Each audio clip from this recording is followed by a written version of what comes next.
So next topic is factors affecting dividend decisions. Dividend decision हमने उस दिन भी बात करी थी, are the decisions which are taken by the financial manager regarding the payment of dividend, which means ke if the business is in profits, how much amount of profit will be distributed in the form of dividend, and how much profit will be kept in the form of reserves in the business for the future contingencies.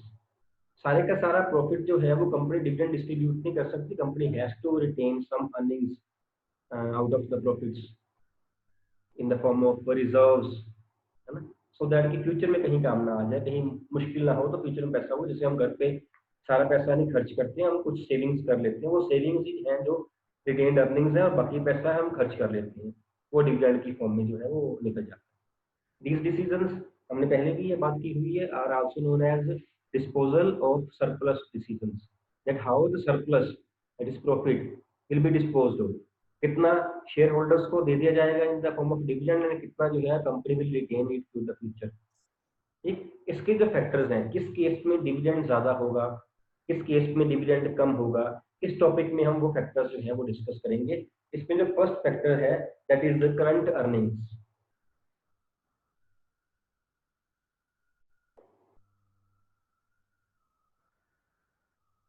Earnings means profits, current mean current year की, because जो mainly जो dividend है that depends upon the availability of profits, कि profits हैं कि नहीं है।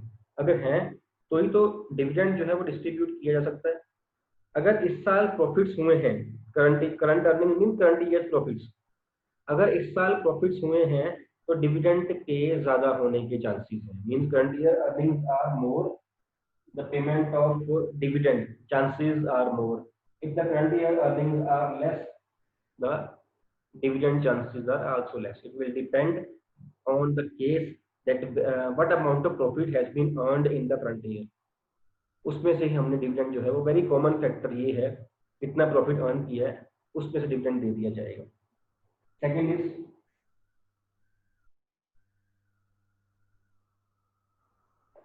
stability of earnings, stability of earnings, कि how stable the earnings are, if the business is earning profits, is the business stable in earnings।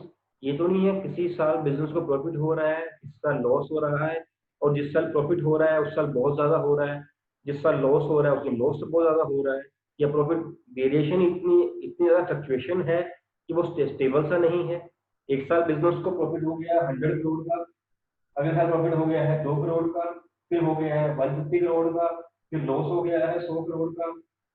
Business stable सा नहीं, business की earning stable नहीं है, ट्रेंड नहीं है, कोई ट्रेंड नहीं हम इसमें फाइनलाइज कर सकते बिजनेस का प्रॉफिट बढ़ रहा है या कम हो रहा है, पता ही नहीं चल रहा, कभी लॉस में आ रहा है, कभी कम प्रॉफिट है, कभी ज्यादा प्रॉफिट है।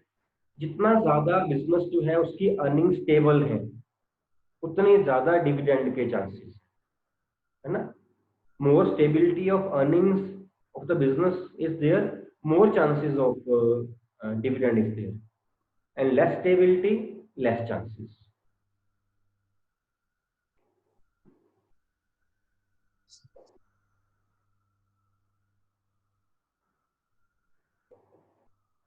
Next point है stability of dividends, stability of dividend, कि how stable the business is in payment of dividend। वो तो stability थी earnings की, profits की, यहाँ है stability of dividend कि बिजनेस पिछले सालों में डिविडेंड कितना पे कर रहा है। अगर पिछले सालों में कंपनी डिविडेंड पे कर रही है और इस साल सपोज कंपनी को कम प्रॉफिट्स हुए हैं, कंपनी तब भी डिविडेंड पे करेगी, चांसेस हैं, करेगी नहीं करेगी, चांसेस हैं कि कंपनी उस डिविडेंड की स्टेबिलिटी को मेंटेन करेगी, है ना। सपोज कंपनी ने पिछले 4 सालों में हर साल जो है वो अपने प्रॉफिट का 50% जो है वो डिविडेंड डिक्लेयर किया, 50% प्रॉफिट काफी था, लेकिन इस साल प्रॉफिट कम हो गया। अगर इस साल प्रॉफिट कंपनी फिर 50% ही डिविडेंड डिक्लेयर करती है, आधा प्रॉफिट कम है, तो वो शेयर होल्डर्स को प्रॉफिट कम डिविडेंड कम मिलेगा। कंपनी वांट्स की dividend should be stable, dividend should be stable mean मेरी रेपुटेशन ना डाउन हो, बिकॉज हर शेयर होल्डर चाहता है कि पैसा डिविडेंड की फॉर्म में, रिटर्न की फॉर्म में मेरे पास आए। कंपनी तब भी उस मोमेंटम को मेंटेन करने के लिए कंपनी तब भी डिविडेंड ज्यादा पे कर देगी, चाहे कंपनी के पास उस साल कम प्रॉफिट्स ना हुए हों, चाहे कम भी हुए हुए, कंपनी फिर भी स्टेबिलिटी को देखते हुए उतनी रिटर्न शेयर होल्डर्स को दे देगी। और कई कंपनीज ने इसके लिए अपने पास डैश रखा होता है। अगर मैंने इसमें से एक वर्ड बोल दिया ना, ये 3 वर्ड्स का आंसर है, अगर मैंने एक वर्ड बोल दिया ना, सारा आंसर डिस्क्लोज हो जाएगा। कंपनी के पास प्रॉफिट्स कम है, स्टिल कंपनी जो है वो डिविडेंड ज्यादा दे रही है, स्टेबल है डिविडेंड देने में। कहाँ से देगी? कंपनी ने इसके लिए डैश मेंटेन किया होता है। Raise hand please, raise hand. 10 second में आंसर दे दीजिए, नहीं तो मैंने आपको हिंट दे देना है फिर। आंसर तो नहीं बताऊंगा, हिंट ही दूंगा। आंसर मैं तब भी नहीं बताऊंगा, आंसर तो मैं ले लूंगा आपसे। है कोई? नहीं। 3 वर्ड्स हैं, मतलब पूरा रिस्क है मेरा। अगर मैंने एक वर्ड भी, कोई सा वर्ड भी बोल दिया ना, तो आंसर आ जाएगा। आई वांट कि आपकी साइड से आंसर आ ही जाए मेरे हिंट से पहले, तो ज्यादा अच्छा है। हिंट दूं एक? ऐसे है 3 वर्ड ऐसे है। ये अच्छा हिंट दिया सर आपने। चलो ये रिजर्व है, last word is reserve. I am expecting the answer now.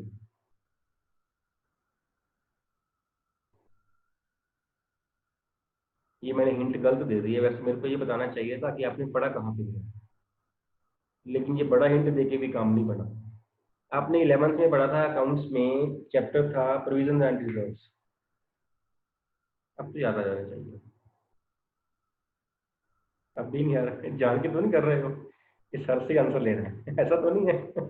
हमने नहीं बताना सर, आपसे आंसर लेना। मैं कह रहा हूँ मैंने आपसे लेना है, आप कह सर हमने आपसे आंसर लेना है। Navjot very good. हाँ जी, सर शायद डिविडेंड इक्वलाइजेशन रिजर्व। शायद नहीं बेटा, पक्का ये आंसर है। Very good. Dividend equalisation reserve, it's a kind of specific reserve. Company जो होती है अपने प्रॉफिट में से एक पोर्शन रख लेती हैं in the form of dividend equalisation reserve, so that किसी साल अगर प्रॉफिट्स कम होना तो शेयर होल्डर को पूरा पैसा मिल जाए। हमने पहले ही पैसा रखा होता है, that is known as dividend. Name से क्लियर हो रहा है, डिविडेंड इक्वलाइजेशन रिजर्व, डिविडेंड को बैलेंस करने के लिए। ये ना हो कि किस साल डिविडेंड कम मिल रहा है, किस साल ज्यादा मिल रहा है, स्टेबल सा मिले dividend. Fine, good, Navjot, very good. Next point, growth opportunities.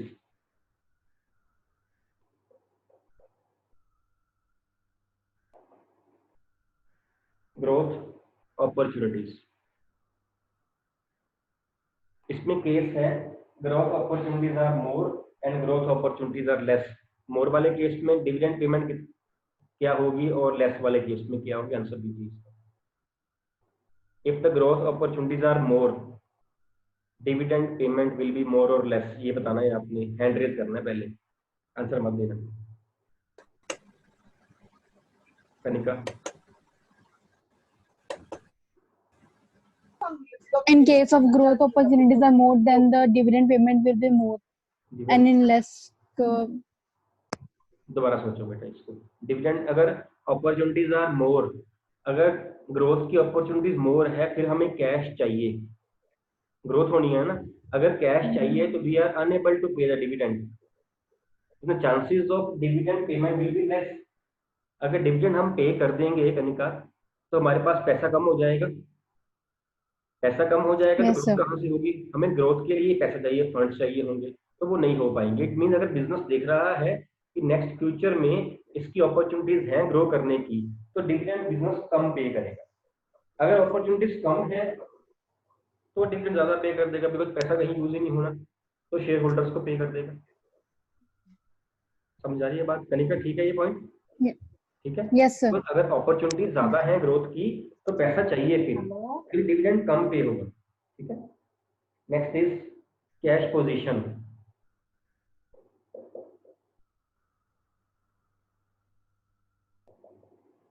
Cash position,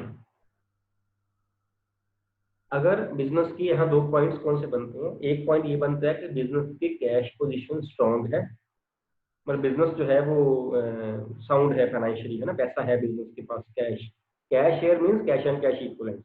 और सेकंड है बिजनेस की जो कैश पोजीशन है वो स्ट्रांग नहीं है, वो वीक है। इन दोनों केसेस में डिविडेंड की पेमेंट का पॉइंट क्या रहेगा?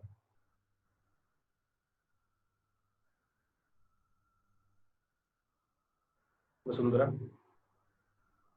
अगर स्ट्रॉन्ग एंड फाइनेंशियली साउंड है तो डिविडेंड ज्यादा पे करेगा, और अगर वीक है तो फिर कम पे करेगा। Yes, good.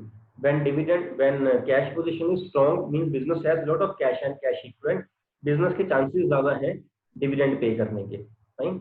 अगर कैश पोजीशन वीक है, बिजनेस को पैसा ही नहीं है, प्रॉफिट तो है लेकिन पैसा नहीं है, सपोज पैसा कहीं इन्वेस्ट कर दिया है, प्रॉफिट हुआ था बतेरा लेकिन इन्वेस्ट कहीं और कर दिया है ना, तो उस केस में चांसेस जो है वो स्ट्रॉन्ग नहीं, वो कम हो जाएंगे डिविडेंड पे। ठीक, next point is share holders preferences.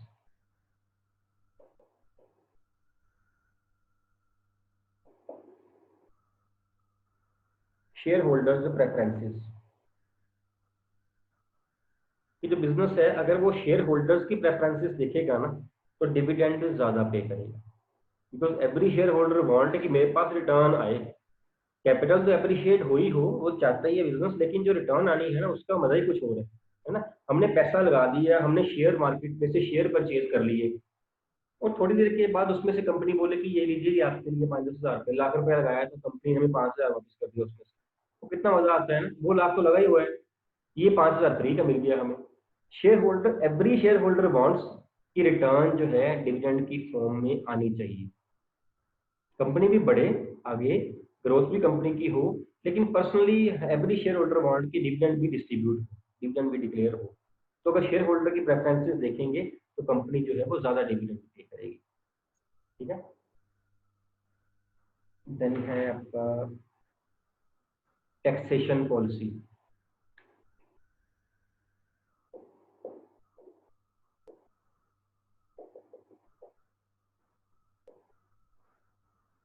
Taxation policy में पॉइंट है कि टैक्सेस ज़्यादा है या कम है।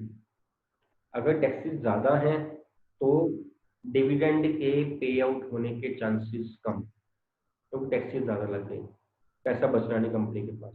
अगर टैक्सेस जो हैं वो कम है, इट मीन्स डिविडेंड के लिए ज़्यादा पैसा अवेलेबल है, चांसेस डिविडेंड पेमेंट के ज़्यादा हो जाएंगे।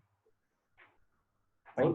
These are the various factors which affect the dividend decisions. In the financial manager has to strike a balance. He has to maintain a balance. How much dividend should be paid and how much profit should be retained in the business for the future. The financial manager has to find that optimum dividend payout ratio. Dividend payout ratio होती है, dividend payout ratio means कि वो वाली एक optimum ratio calculate कर ले, जिससे क्या होगा कि जो शेयर होल्डर्स हैं वो भी खुश हो जाएंगे और अपने पास से जो पैसा है वो बच जाएगा। क्योंकि नाराज हम शेयर होल्डर को भी नहीं कर सकते, अगर हम डिविडेंड ना पे करें, सारा पैसा अपने पास रख लें तो कौन सा कुछ कर लेंगे। शेयर होल्डर्स हैं, उनको डिविडेंड पे करना ना करना कंपनी की अपनी मर्जी है, बट शेयर होल्डर भी हमारा एक पार्ट है, उनको भी खुश करना जो है बिजनेस का ही काम है ना। अगर उनको ज्यादा खुश कर दिया है, उनको ज्यादा प्रॉफिट डिस्ट्रीब्यूट कर दिया डिविडेंड की फॉर्म में, तो हमारी कंपनी की आगे ग्रोथ अपॉर्चुनिटीज या कैश पोजीशन वो हिल जाएगी, पैसा उसके लिए भी चाहिए। मतलब फाइनेंशियल मैनेजर ने ये देखना है कि उनको पैसा भी मिल जाए रीजनेबल सा और हमारे पास भी पैसा जो है बचा रहे। तो ही has to strike that optimum dividend payout ratio, जिससे दोनों खुश हो जाए, दोनों पार्टी, कंपनी भी खुश हो और हम भी खुश हो जाए, हम नहीं शेयर होल्डर्स, हम भी खुश हो जाए। ठीक है, ये टॉपिक आपको ओवर है। इस चैप्टर में से आपका एक दो टॉपिक रह गए हैं और एक आपका वो रह गया जो हम बात कर रहे थे, आपको याद होगा मैंने कहा चैप्टर के एंड में जाके हम ये प्रूव करेंगे न्यूमेरिकली। वैसे तो ये लगता है अगर कंपनी के पास दोनों ऑप्शंस हो, ओनर्स फंड्स की ऑप्शन भी हो और बोरोड फंड्स की भी, मीन कंपनी शेयर भी इशू कर सकती हो तो कंपनी और डिविडेंड भी इशू कर सकती हो, तो हमें सोचने में ये लगता है कि यार डिविडेंड सॉरी डिबेंचर्स है ना, शेयर भी इशू कर सकती हो, डिवेंचर भी इशू कर सकती हो। देखने में ये लगता है कि शेयर्स इशू कर देने चाहिए, वो कंपनी के लिए बेनिफिशियल है, ना वापस करने की चिंता है, ना डिविडेंड पे करने की चिंता है, कोई चिंता नहीं, काम ही खत्म है। इक्विटी शेयर्स इशू करो, उसके बाद कोई चिंता नहीं है, क्योंकि कंपल्शन नहीं है डिविडेंड पे करने की, ना ही कंपल्शन है उनको वापस करने की पैसा। अगर हम डिबेंचर इशू करेंगे या बैंक लोन रेज करेंगे, पैसा वापस भी करना पड़ेगा, इंटरेस्ट भी पे करना पड़ेगा, irrespective of the financial condition of the business पे करना पड़ेगा।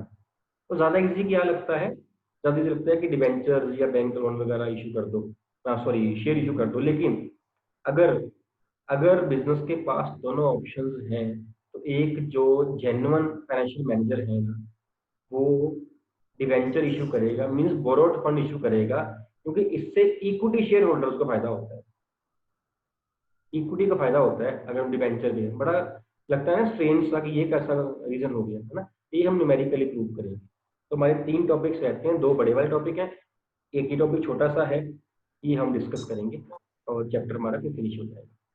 ठीक है, आज का इतना ही है। किसी को डाउट है तो पूछ लीजिए प्लीज।